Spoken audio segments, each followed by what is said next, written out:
La historia la escriben los vencedores, dijo alguna vez George Orwell.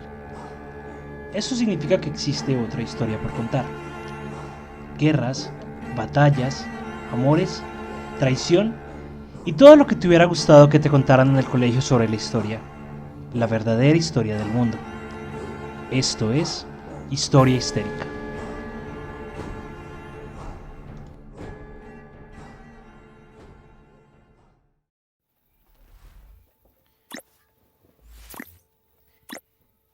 Si estás ahí, manifiéstate, grita el que dirige la sesión.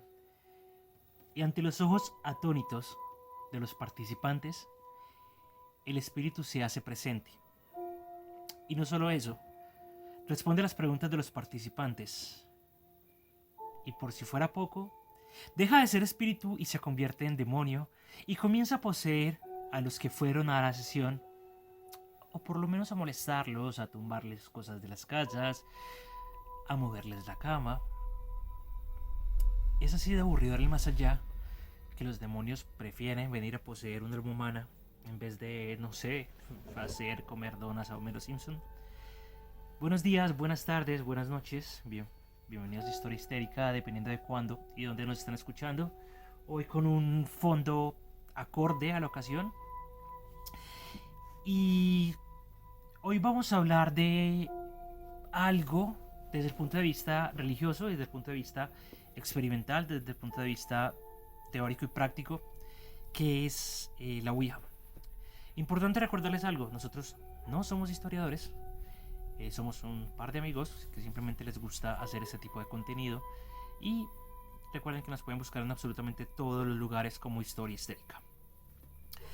Para hablar de la Ouija, en primer lugar nos tenemos que remontar a la Francia del siglo XIX, de la mano de un tipo que se llamaba Allan Kardec, y allí es donde se comienza a hablar de que el alma es inmortal, y de esta forma él determina que existen una serie de personas con poderes extraordinarios a los cuales llaman o se les da el nombre de mediums.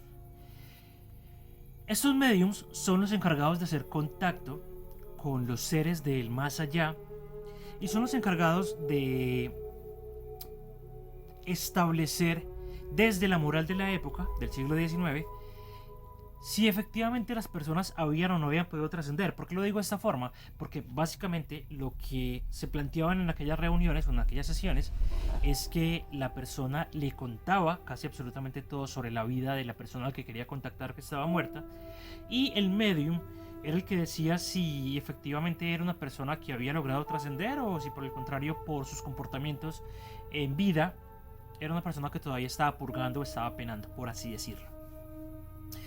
Esto es lo que se conoce como el inicio del espiritismo. Se le da el nombre de espiritismo por la palabra spirité, del francés, de espíritu. Y de esto que tenemos en aquella época a hoy día, no hay absolutamente relación como tal. En aquella época eran las sesiones espiritistas donde se sentaban alrededor de la mesa redonda, donde todo se manejaba desde golpes en la mesa. Pero hoy no se maneja de esta forma, pese a que el espiritismo está arraigado dentro de la cultura de todo el mundo.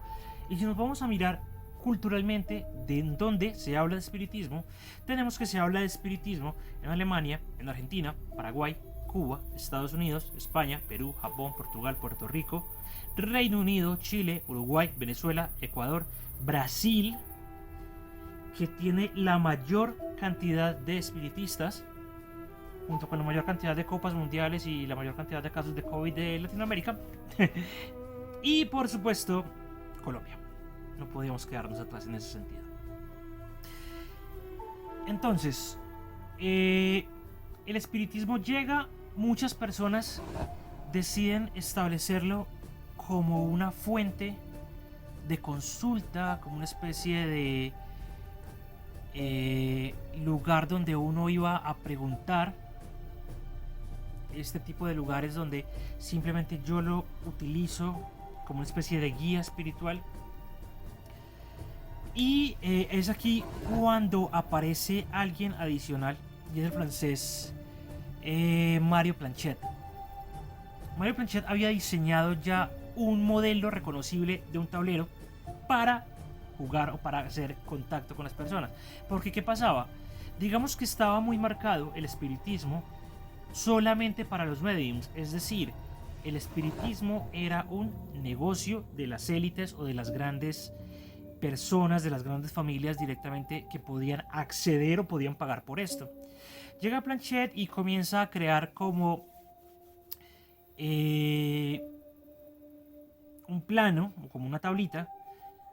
Esa tablita tenía un lápiz y el lápiz era el que escribía las respuestas al deslizarse. Y este fue, digamos que el primer asomo o el primer atisbo que se tiene con respecto a una ouija o un instrumento diseñado para establecer contacto con espíritus que no se encontraban presentes y materializados. Aquí entra en escena Elijah Bond. Elijah Bond, un veterano de la guerra de secesión de Estados Unidos, donde luchó con los confederados y nace en 1847 en Maryland. Era masón y el 28 de mayo presenta la primer patente conocida de lo que pronto se iba a llamar a nivel mundial como la Ouija. No está claro el origen del nombre Ouija. Lo que se establece es supuestamente es una concepción de las formas francesas y alemanas de decir sí. En alemán el francés se dice ja, en francés el sí se dice oui, entonces oui, ja, sí, sí, francés-alemán. Supuestamente de ahí hay muchos detractores, mucha gente que dice que no aparece documentado exactamente el motivo del nombre del juego, pero esta es una teoría bastante aceptada. Este man era súper aficionado a todo este tema del espiritismo y para el 10 de febrero de 1891 se le da toda la patente de la Ouija, se genera la patente de la Ouija. Aquí entonces es cuando aparece el alfabeto ya diseñado dentro de la tabla. Aparte de que está el alfabeto, aparecen los números. Y aparte de que están los números, están el sí, el no y el adiós. Y se crea o se diseña para que sea un juego para dos personas. Aquí entonces comienza el mito, por así llamarlo. Se genera la patente número 446054. Esto lo registra este man de Bond en Canadá. Y lo cataloga como un juguete o un juego.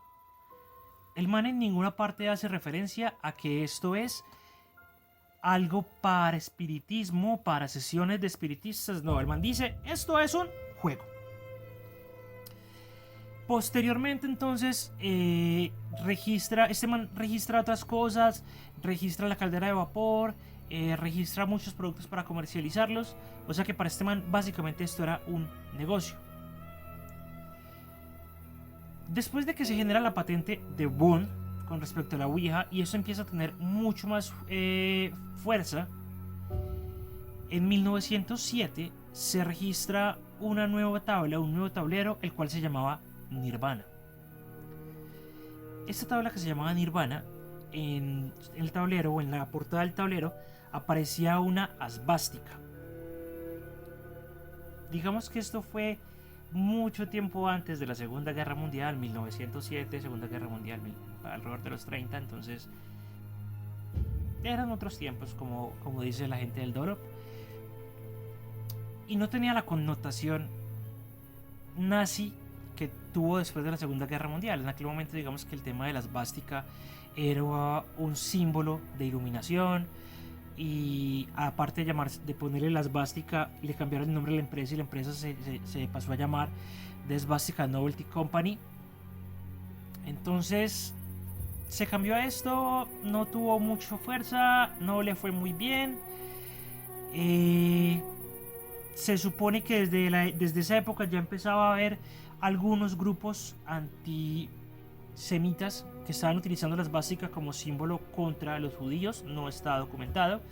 Supuestamente este man de Bond también era antisemita, entonces por eso decidió cambiar el nombre a la Svastika Novelty Company. No está documentado, es muy difícil saberlo al día de hoy.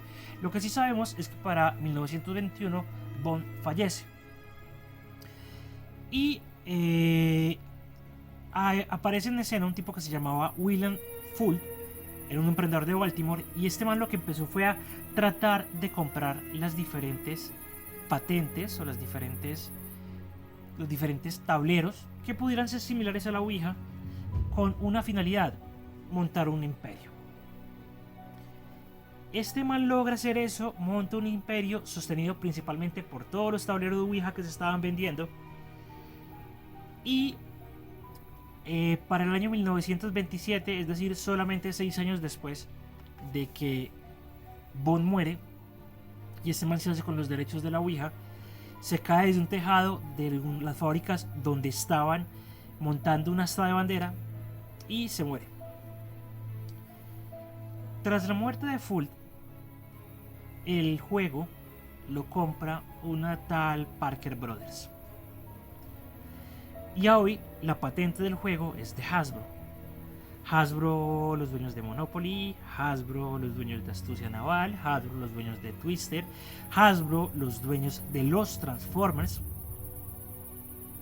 Hasbro es la que hoy día tiene los derechos de uso de la Ouija como juego.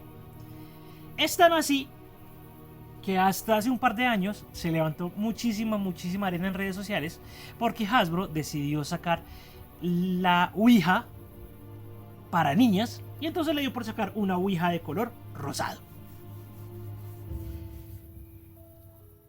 Hasta este momento, digamos que estamos hablando de que desde su concepción hasta ahora, el juego ha sido diseñado como un juego, no como algo para contactar con espíritus del más allá, y no como algo que en realidad tenga la posibilidad de contactar con espíritus del más allá.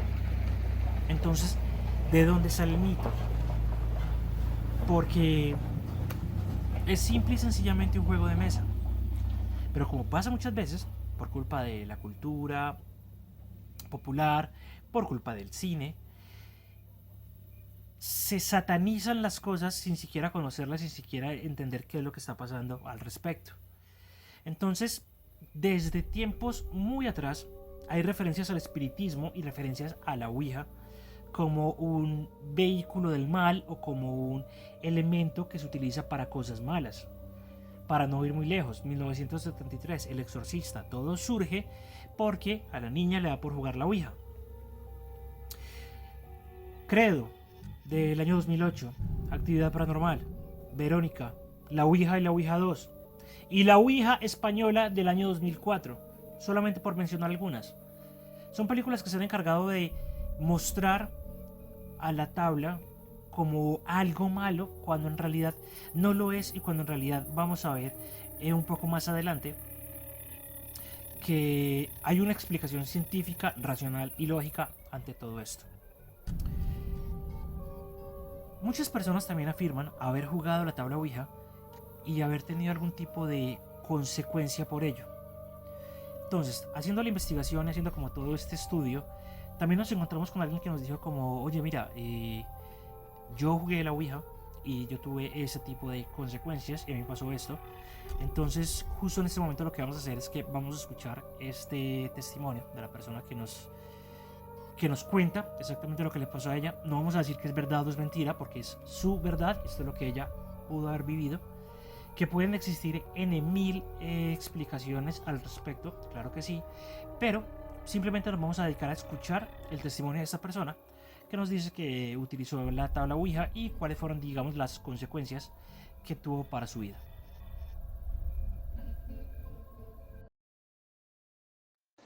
Buenas noches, pues mi experiencia con la tabla Ouija fue, pues realmente tuvo muchas consecuencias para mi vida. Ahora pues que uno se pone a pensar en eso, ¿no?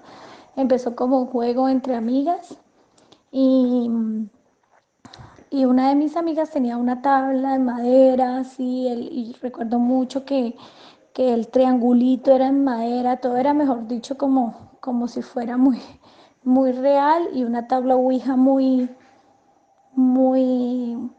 hecha a como salen las películas. Entonces empezamos a reunirlo, empezamos como con recocha. Yo me acuerdo que tenía 12 años en aquella época y todos éramos más o menos de la misma edad y empezamos a jugar. Eh, Algunas decían que sí, que salía tal espíritu, otras otro. Cuando resulta que a mí me empezó a aparecer un espíritu que se llamaba César. Ese espíritu empezó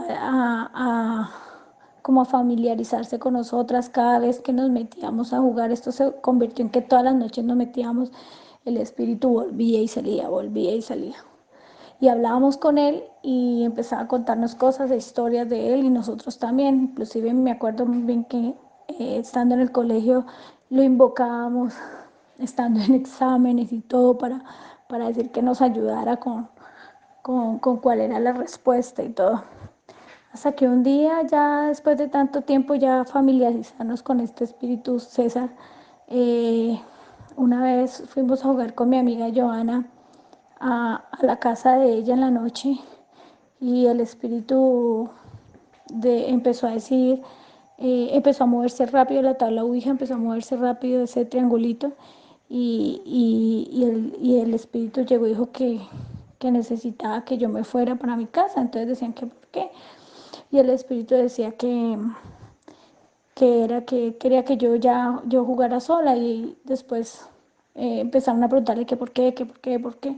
Y el espíritu al final dijo que era que él quería poseerme y que él estaba enamorado de mí. Como ya yo lo seguía frecuentando, yo lo seguía buscando, entonces se empezó a familiarizar mucho y el espíritu empezó como a decirme muchas cosas, que él fue asesinado, porque él mató a él lo mató el amante de su esposa, porque lo descubrió. Entonces él decía que no había ningún espíritu bueno rondando, porque todos los espíritus que quedaban rondando era porque no podían subir al cielo, que los espíritus buenos ya estaban en el cielo, que no confiara en nadie, que todos los que quedaban rondando era porque estaban penando. Eso me decía el espíritu y pues le cogí mucho miedo. Yo desde ahí en adelante dormía con la puerta abierta, con la luz prendida, me tocó meterme a grupos de oración.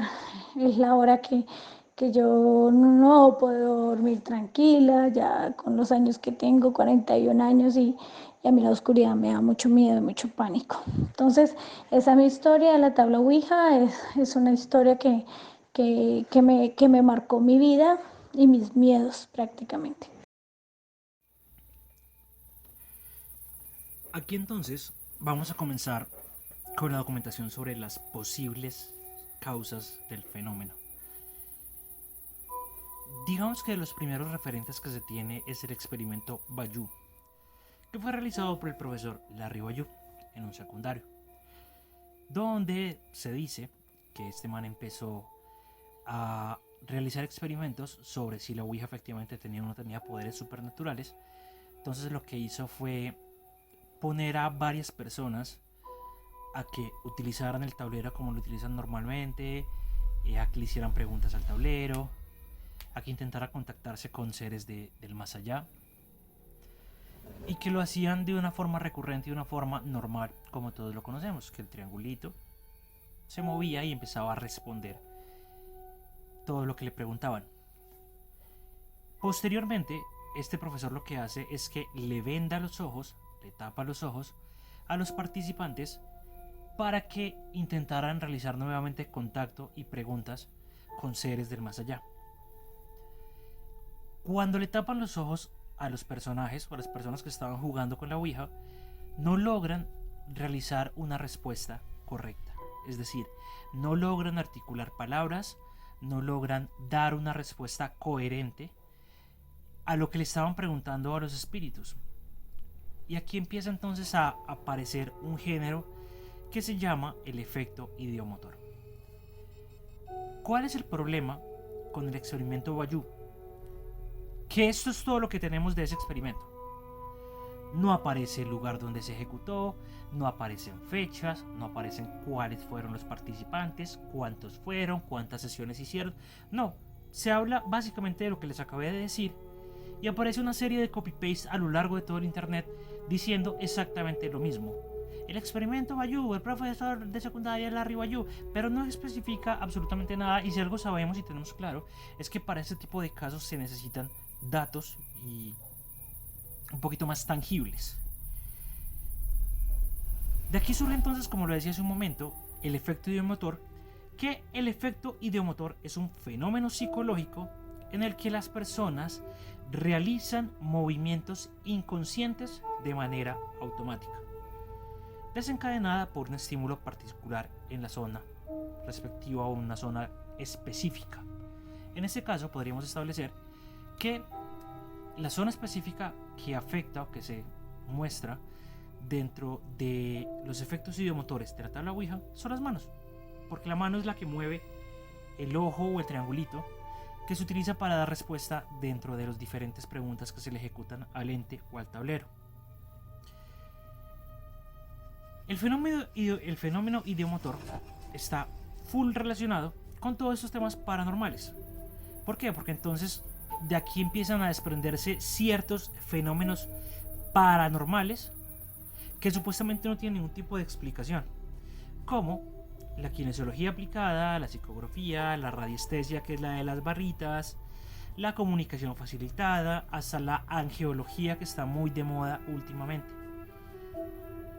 La mayoría de las personas que sufren del efecto ideomotor o que hablan de ese tipo de efectos, psicografías, angeología, varas de radiestesia, no son conscientes de que están manipulando esto.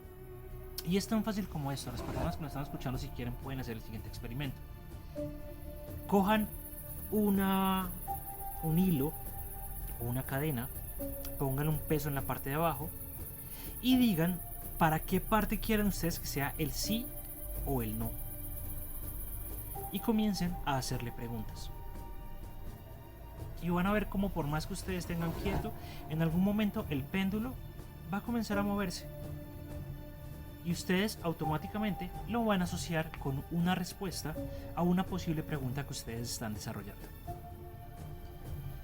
Este término fue utilizado por primera vez por parte de William Carpenter alrededor del año 1852 y lo utilizaba para explicar su teoría de que los movimientos musculares pueden ser independientes de los deseos, de las emociones y de la conciencia de las personas. Todas las pruebas científicas que se diseñaron de forma posterior y fueron conducidas por William James, Michael Churul-Ray, Michael Faraday, demostraron que muchos de estos fenómenos que se atribuían a fuerzas paranormales eran única y exclusivamente provocados por el efecto ideomotor. Un poquito más actual, ya entonces nos centramos en un estudio científico muy detallado que se realiza por Mark Andersen en la Universidad de Aarhus en Dinamarca. Entonces, si para el experimento Bayou no tenemos fechas, ni datos, ni nombres, aquí ya tenemos todo un estudio organizado, detallado, en una universidad con fechas e inclusive con participantes y con algo bastante particular, y es una cámara para el seguimiento ocular de los participantes. Entonces, en este experimento lo que hacen es que cogen a 40 personas, 40 usuarios experimentados de la tabla Ouija, no primerizos, personas que ya habían utilizado la tabla Ouija anteriormente, y les hacen un estudio que fue publicado en la revista Phenomenology and the Cognitive Science. El estudio está realizado, documentado y está publicado. Y acá entonces a los participantes los equiparon con dispositivos de seguimiento ocular para que los investigadores pudieran estudiar los movimientos oculares predictivos, en gran medida inconscientes. ¿Cuál era entonces aquí la hipótesis que se tenía? La hipótesis que se tenía es que cuando las personas le hacían una pregunta al tablero, De forma inconsciente, ellos iban a mirar la primer letra de la respuesta que ellos querían que se les entregara por parte del tablero. Identificaron que más o menos en un 70-80% de las veces la persona que estaba liderando o estaba ejecutando las preguntas, antes de que el triangulito se moviera, ya él de forma inconsciente había visto la primera letra hacia la cual se iba a mover el triangulito con la respuesta. No solo eso, el experimento comienza, ponen a las personas en parejas y se les pide que muevan la tabla de forma deliberada para deletrear la palabra Baltimore o para señalar sí o no respectivamente. Y aquí entonces es cuando empiezan a identificar que de forma consciente ellos saben dónde están ubicadas las letras. De forma consciente el ojo mira antes de que se desplace el triángulo.